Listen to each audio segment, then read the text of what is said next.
Dios les bendiga una vez más por aquí.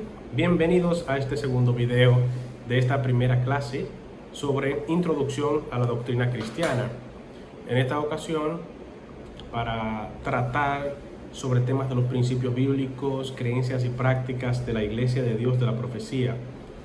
Ya en la plataforma de Populi están colgadas algunos documentos importantes que quise dejarles, como este mismo documento de principios bíblicos, creencias y prácticas de la Iglesia de Dios de la Profecía, y otros documentos, algunas actas de asamblea 2006 y 2018 para actualizaciones de algunos temas que ustedes podrán ver más adelante, y sobre nuestra declaración de fe también.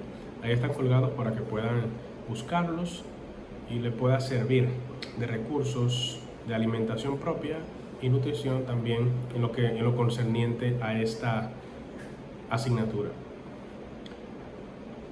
Bueno, para finales de otoño del año 2015, el supervisor general y los presbíteros generales de la Iglesia de Dios de la Profecía le pidieron al Comité de Gobierno y Doctrina Bíblica para que escribiera una declaración de fe que expresara de manera clara y concisa las creencias fundamentales de la fe cristiana que históricamente han sido abrazadas por la Iglesia de Dios de la Profecía.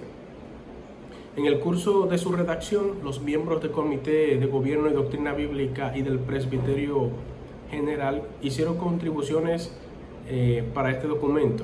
Ahora, este documento resultante de ninguna manera reemplaza las posiciones doctrinales de los principios bíblicos, creencias y prácticas de la Iglesia de Dios de la Profecía, sino que por el contrario se continúa sosteniendo esas verdades bíblicas y teológicas que identifican y que también distinguen a la Iglesia de Dios de la Profecía como una iglesia dentro del movimiento pentecostal clásico. Esto es sumamente importante. Este movimiento pentecostal clásico que acentúa creer que Jesucristo salva, que Jesucristo santifica, que Jesucristo bautiza en el Espíritu Santo, que Jesucristo sana y que Jesucristo viene pronto. Esta declaración de fe de la Iglesia de Dios de la Profecía ofrece una declaración pública de los principios básicos de la fe cristiana, y estos expresan cuál es la solidaridad de la Iglesia y la comunidad con los cristianos dentro de la Iglesia y en todo el mundo, al tiempo que preservan algunas de nuestras propias distinciones teológicas. Ahora, de este documento de ninguna manera intenta abordar todas las enseñanzas bíblicas, todas las enseñanzas teológicas bíblicas de la Iglesia de la Profecía. Sin embargo, sí es una declaración que es muy completa, que de alguna manera da un enfoque de lo que cree la Iglesia de Dios de la Profecía, y por eso hace esa declaración de fe. Aunque de forma resumida yo les presento esta declaración de fe, tiene un orden, iniciando con Dios en forma de Trinidad. Creemos en la Trinidad, que es un solo Dios, no tres. Creemos en el Padre, el Hijo y el Espíritu Santo, y esa es la Trinidad, está completa. Creemos que la salvación es por gracia, eso creemos nosotros a través de la fe, no por obras, sino por gracia, que aunque la fe requiere de alguna manera que se obre, nosotros creemos que somos salvos no porque lo merecemos o porque hayamos hecho algo, sino por la gracia a través de la fe. La fe en la muerte sacrificial de Jesús. Nosotros creemos en la sanidad divina, creemos en el bautismo, en el nombre del Padre, Hijo y Espíritu Santo, no únicamente en el nombre de Jesucristo. Esa es nuestra fórmula bautismal, Padre, Hijo y Espíritu Santo. Creemos en que la gracia de Dios trae perdón y reconciliación a aquellos que se arrepienten. Creemos en la santidad. Creemos en la Iglesia, que es universal, santa. Creemos en la unidad espiritual y visible de la Iglesia, la Biblia, como la autoridad máxima. Creemos en la Biblia como palabra inspirada de Dios. Y sabemos que Dios va a reconciliar todas las cosas. en su momento. Esta es la declaración de fe que, como bien mencionaba, no reemplaza los principios, creencias y prácticas de la Iglesia de la Profecía, sino que esta última que menciono sigue siendo sostenida. Toda esta declaración de fe de la Iglesia tiene más contenido del que yo le acabo de compartir, pero ustedes tendrán en Populi ahí el archivo completo que ustedes podrán echarle un vistazo.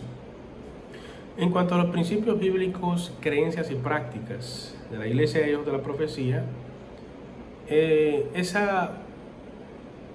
tiene diferentes perspectivas doctrinales que reflejan cuáles son las resoluciones actuales a través de nuestras asambleas internacionales. Como mencionábamos en el video anterior, nosotros debemos estar siempre conscientes de que como instrumentos humanos estamos sujetos a un limitado conocimiento. Dios es eterno, Él tiene un conocimiento infinito, pero nosotros solamente somos simples mortales limitados y que no podemos de alguna manera alcanzar todo lo de Dios, pero al menos podemos andar en una especie de superficie, y de esa manera a Dios le ha placido que nosotros le conozcamos tomando en consideración las cosas que Él mismo nos ha revelado. Por eso nuestra iglesia, nuestra iglesia busca tener una mayor luz cada vez más. Así lo dice nuestro pacto de membresía. Nuestro deseo es el de buscar continuamente una mayor luz que se ajuste a las Escrituras y traiga corrección a nuestro entendimiento finito. Después de cada asamblea, es de esperarse que el Comité de Gobierno y Doctrina Bíblica haga cualquier ajuste necesario a la luz de este mandato a fin de reflejar los acuerdos de la asamblea. Primero que nada, la Iglesia de Dios de la Profecía acepta la Biblia como autoridad máxima de doctrina, de práctica, organización y disciplina. Siempre esta iglesia ha basado sus creencias en toda la Biblia, correctamente dividida desde sus orígenes. Nosotros aceptamos la Biblia como la divina palabra de Dios, inerrable, infalible, inspirada. Nosotros creemos que la Biblia es la revelación escrita de Dios de sí mismo para la humanidad, y es nuestra guía en todo asunto relacionado con la fe. Nosotros creemos eso. La iglesia abarca todas las doctrinas bíblicas como se nos enseña en el Nuevo Testamento, y ha enumerado algunas que pueden ser útiles para los creyentes que puedan madurar en Cristo Jesús, que es la que se enlistan en este libro. Hasta el día de hoy permanecen una lista de verdades bíblicas que se ordenan de la siguiente manera. Todavía seguimos creyendo, por supuesto, en el arrepentimiento, que es la primera práctica que tenemos, nuestro primer principio dentro de este manual, por llamarlo de alguna manera, nuestros principios bíblicos, para practicarlo, creerlo, para tenerlo como nuestra propia fe. Nuestra iglesia acostumbra que desde que una persona se acepta al Señor, inmediatamente comience a aprender estos conceptos. Se le da un entrenamiento, muchos antes de bautizarse, pero esto tiene que ser la base de nuestra fe. Esto es importante. Nosotros debemos de alguna manera, como cuerpo, como iglesia, lograr que las personas puedan internalizar la fe, internalizar estos principios, porque esto le daría como una especie de esqueleto y soporte a todo lo que más adelante pueda aprender o actualizar. El arrepentimiento, que significa no solamente estar arrepentido o sentir pesar, sino también un abandono de la vieja vida, de los viejos hábitos, para caminar en la fe en Dios a través del Espíritu Santo en compañía con el pueblo de Dios. Eso no es únicamente cambiar de mentalidad, sino también de dirección, de conducta. Está la justificación, que sería el segundo punto que menciona nuestro manual de principios bíblicos. La justificación también es tanto un estado como un acto. Por parte del arrepentido es el estado de estar sin ofender a Dios. Y es una obra que es posible gracias a Jesucristo. Se dice que el individuo es justificado por la fe en Jesús. Es decir, todos los pecados de uno están cubiertos o expiados y ya Dios no responsabiliza a esa persona por los pecados pasados. Está la regeneración, que es el número 3, es nacer de nuevo. Una persona que nace de nuevo tiene una nueva naturaleza y esa naturaleza no peca, en el sentido de que no practica el pecado, sino que en algún momento, si por alguna razón se peca, ya nosotros conocemos lo que nos dice, ¿verdad?, en la palabra de Dios, que tenemos abogado para con Dios. Esto da entrada en una nueva vida de discipulado a Cristo. Esto involucra al creyente en buscar activamente más a Dios, tener comunión con el pueblo de Dios y obedecer la palabra de Dios a medida que el creyente aprende a poseer su vasija, su cuerpo entero, en santificación y honor. El número 4, la santificación. Y la santificación, al igual que la santidad, que es el número 5, nosotros como Iglesia de Dios de la Profecía provenimos del movimiento de la santidad. Y ese movimiento fue muy influido por doctrinas como la articula Juan Wesley. Por eso nosotros somos un movimiento pentecostal clásico, pero también wesleyano. La doctrina de la salvación, de la santidad y del pecado provienen de la profundidad de estos conceptos que presenta Juan Wesley sobre estos temas. En cuanto a la santificación, esto nos da poder contra el poder del pecado. El creyente en este sentido responde con una mente renovada y para ser santo en su vida, su conducta. La santidad, la que mencionaba algo anteriormente, es interesante que Juan Wesley enfocaba más el tema de la santidad y búsqueda de la santidad que de hecho el mismo acto de conversión. Muchas personas le dan más énfasis le dan mucho más énfasis a ese momento de la conversión. Sin embargo, el tema de la santidad es algo que nosotros debemos priorizar. Así como lo hacía Wesley, nosotros también tenemos esta postura y debemos encaminar nuestras prácticas como iglesia en esa dirección. No es tanto el momento en el que una persona se convierte, es más esa búsqueda de santidad constante que debe tener cada creyente en la iglesia, y para eso debemos adecuar todo el programa de la iglesia local para que esto sea posible. Vamos a trabajar la evangelización, que es el sistema circulatorio del cuerpo de Cristo, pero también vamos a trabajar la parte del discipulado que lleve a cada uno de los miembros de la iglesia a una búsqueda más intensa de la santidad. De esa manera nosotros estaríamos de alguna manera conectados a este principio que tenía Juan Wesley y que nosotros lo hemos adoptado.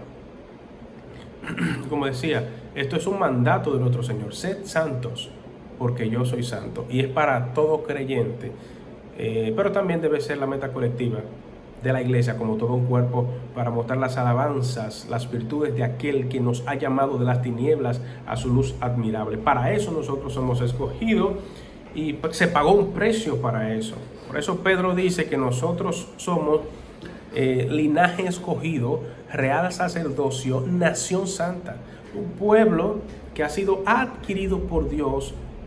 Se pagó un precio por eso, ha sido adquirido para que podamos anunciar las virtudes de Cristo, de aquel que nos llamó de las tinieblas a su luz admirable. El número 6 es el bautismo con el Espíritu Santo. Nosotros como iglesia creemos en el bautismo del Espíritu Santo como una iglesia pentecostal clásica. Creemos que Jesucristo bautiza en el Espíritu Santo y seguiremos creyendo eso. Parte de nuestros puntos doctrinales, nuestro manual de principios bíblicos, creencias. Número 7 es el hablar en lengua. Y como iglesia, esta iglesia y otras iglesias de nuestra misma línea, enseña que hablar con otras lenguas mientras el Espíritu da expresión es la evidencia inicial, observable por otros del bautismo con el Espíritu Santo. Sin embargo, no debe considerarse ni buscarse como una experiencia al final. Caminar diariamente y vivir en el Espíritu, eso construyendo el carácter cristiano, es el fruto del Espíritu, es el deseo y la práctica de cada creyente, es buscar el fruto del Espíritu, que de hecho es el siguiente punto doctrinal. En este se nos pide caminar diariamente y vivir en el Espíritu. Esto hará que el fruto del Espíritu se manifieste regularmente en la vida del creyente. Más que cualquier otra cosa, el fruto del Espíritu es importantísimo en la vida de la persona. No es tanto una experiencia externa lo que va a evidenciar que realmente Dios, ¿verdad?, ha hecho una obra en nosotros, el Espíritu Santo, la palabra de Dios, sino el fruto del Espíritu en nuestra vida es la evidencia de lo que nosotros estamos cimentados en Cristo Jesús. El siguiente es la restauración completa de los dones a la iglesia. Aquí la iglesia no aboga por reclamos personales de los dones, sino que alienta a las personas a conocer y cumplir humildemente su llamamiento al servicio cristiano en respuesta a la guía del Espíritu y con las habilidades que Él da, que el Espíritu da a cada uno, a la iglesia. Y a medida que la iglesia es restaurada por el poder del Nuevo Testamento, se espera que los dones del Espíritu sirvan para edificar el cuerpo de Cristo en estos últimos días, tanto como esos mismos dones lo hicieron tiempos atrás. Están las señales que seguirán a los creyentes. No se ve ninguna orden bíblica para el cese de estas señales, como algunos consideran, pero sí creen que ha ocurrido y que todavía están ocurriendo hoy esas señales que seguirán a los creyentes, de manera que no somos cesacionalistas. Está la sanación, la sanidad divina. Tenemos ese deber de continuar orando fervientemente por los enfermos, dejando humildemente en las manos de Dios para obrar su voluntad soberana. Está el bautismo en agua. Es una práctica que inició desde el tiempo bíblico. Está la cena del Señor, el lavatorio de pies. Yo le dejé un documento en Populi, lo pueden descargar. Es un acta de negocios de la Asamblea del año 2018, donde se hace una actualización del tema de la cena del Señor. Este es del lavatorio de pies. Este documento fue que le cargué en Populi. Ahí usted puede buscar si le interesa indagar más sobre lo que nuestra iglesia trató y actualización en ese momento. Mientras que la cena del Señor está representando nuestra comunión con Cristo, el lavado de pies representa la comunión entre los hermanos. Y también se acentúa que somos siervos los unos para con los otros, siguiendo el ejemplo de Jesús, que siendo el Maestro y Señor, lavó los pies de los discípulos y nos manda a nosotros también lavar los pies a nuestros hermanos. Este acto, lavatorio de pies, es un acto sumamente importante, porque ya no únicamente vemos el trabajo en la iglesia como algo vertical, sino también es algo horizontal. De hecho, la Iglesia de la Profecía, dentro de uno de sus valores centrales está el de servicio. Estamos llamados para eso, para servir. Y Jesucristo, Él organizó el orden, valga la redundancia, vamos a decir, cambió el orden de la forma como se lideraba en aquel entonces, sino que el que quiera hacerse grande, el que quiera ser el primero, debe ser siervo de los demás. Tanto la Santa Cena como el lavatorio de pies son actos sagrados que deben presentarse continuamente en la iglesia. Está el diezmo y el dar. Nuestra iglesia considera que la obligación bíblica de diezmar no se cumple dando directamente a los pobres o a los individuos que necesitan o las buenas causas. La iglesia, aunque participa en todo eso que menciono, su comprensión de la práctica bíblica del diezmo es que estos se pagan llevándose al tesoro de la iglesia para la obra del Señor, especialmente para el beneficio de aquellos que ministran en la palabra. El siguiente punto es la restitución hasta donde sea posible, pero quisiera mencionar algo más acerca del tema del diezmo, porque hoy día muchas personas ven el tema del diezmo como algo un poquito, no sé, cuesta arriba. Algunos abogando que no es algo de modelo del Nuevo Testamento y cosas como esas, o que el diezmo debe utilizarse también para viudas, huérfanos y extranjeros, como lo menciona en una ocasión un texto del Antiguo Testamento. Sin embargo, ese texto del Antiguo Testamento no está refiriéndose a que siempre que se da el diezmo se va a utilizar el diezmo para todo eso, sino que había momentos específicos que cada 3 años se colectaba una ofrenda o un diezmo especial para específicamente ayudar a las viudas, los huérfanos y los extranjeros. Pero esto es un diezmo que se daba cada 3 años. Y como el pueblo de Israel tiene un ciclo de 7 años, había un momento donde tendría que esperarse hasta 4 años para poder esperar este diezmo, debido al año donde la tierra descansa. Pero ya eso es un tema que más adelante tendrá que profundizarse. En cuanto a la restitución, hasta donde sea posible, cualquier persona que vaya a hacer una restitución debe soportar cualquier consecuencia que deba venir, hasta asuntos legales o rechazo de parte de la persona abordada. Creemos en la segunda venida de Jesús premilenial, creemos que Él va a regresar de nuevo, y la iglesia entiende que Cristo viene en 2 fases. La primera, en el aire, para resucitar a los santos muertos y a atrapar a los santos vivos para reunirse con Él, para que todos los que están en Cristo puedan asistir a las bodas del Cordero. Y segundo, ya cuando Él venga directamente a reinar, esa sería su segunda venida. Creemos en la resurrección, creemos en la vida eterna para los justos, creemos en el castigo eterno para los malvados, creemos en la abstinencia de todo licor o bebidas fuertes, abstinencia de todo licor o bebidas fuertes. Hasta el momento nuestra iglesia cree eso, y siempre que vamos a abordar ese tema debemos hacerlo con fundamento, de forma convincente, porque hay personas que tienen preguntas sobre esto, y nosotros debemos darle respuestas satisfactorias sobre el tabaco, el opio, las morfinas. El uso de todo esto en cualquier forma está prohibido. El tabaco, cualquier narcótico, cualquier droga que crea hábito o adicciones. Todo esto, hábitos y adicciones, son incompatibles con la entrega del cuerpo de nuestro Señor como vaso sagrado para Él. Nuestra iglesia tiene una postura sobre el día de reposo. La observancia de ese día, nuestra iglesia enseña que no fue llevada a la dispensación de la gracia, y que el domingo no es el sábado, el domingo no es Shabbat.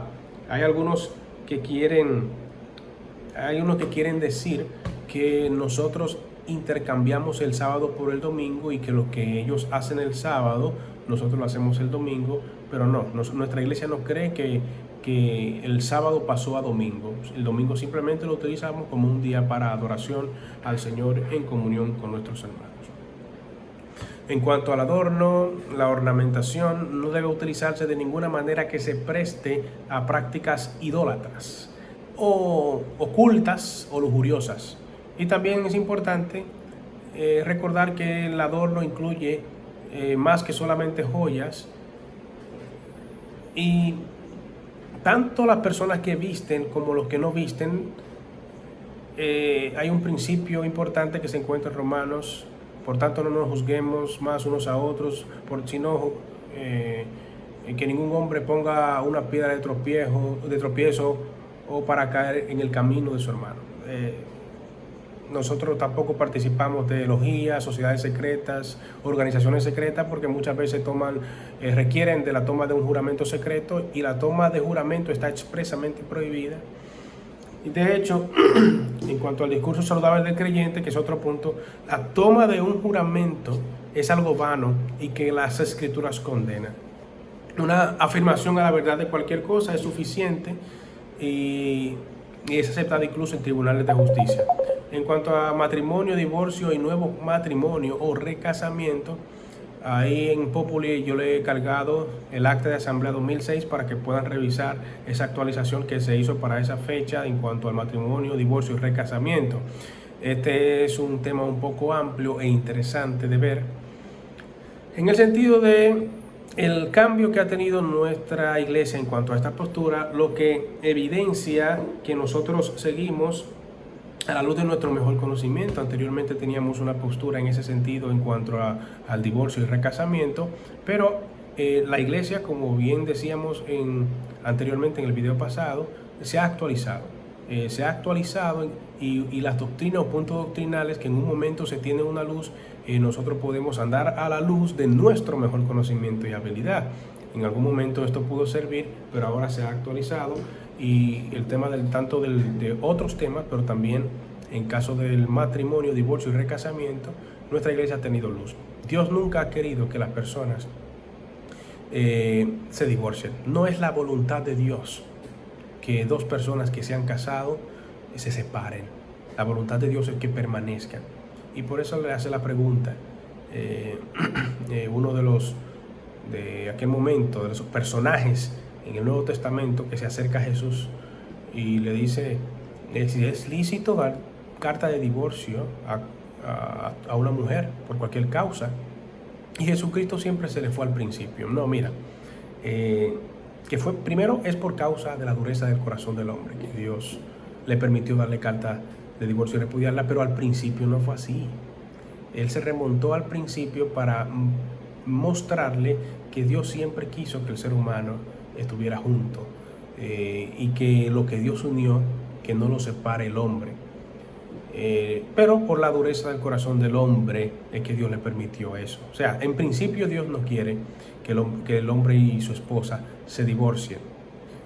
Sin embargo, ya por causa de la maldad, por causa de la dureza del corazón del hombre, Dios le permite en cierta ocasión que pueda haber una separación, un divorcio. Es únicamente en el caso de fornicación, que este mismo término es un pulpo porque es la palabra porneia, esa palabra griega traducida al español, que al español la traducen como fornicación, pero esa palabra, el significado de esa palabra en español no le hace justicia al significado enriquecido que tiene en el griego, que sería inmoralidad sexual, una palabra compuesta, de manera que todas los actos de inmoralidad y que tenga que ver con la sexualidad se considera como fornicación, porque es inmoralidad sexual. Ahí en el documento que yo le colgué hay más detalles sobre esto, sobre personas divorciadas pero que no pueden casarse, o personas que están divorciadas y sí pueden casarse. Hay cuatro condiciones que mencioné ahí, ustedes lo puedan ver. Entonces, de esa manera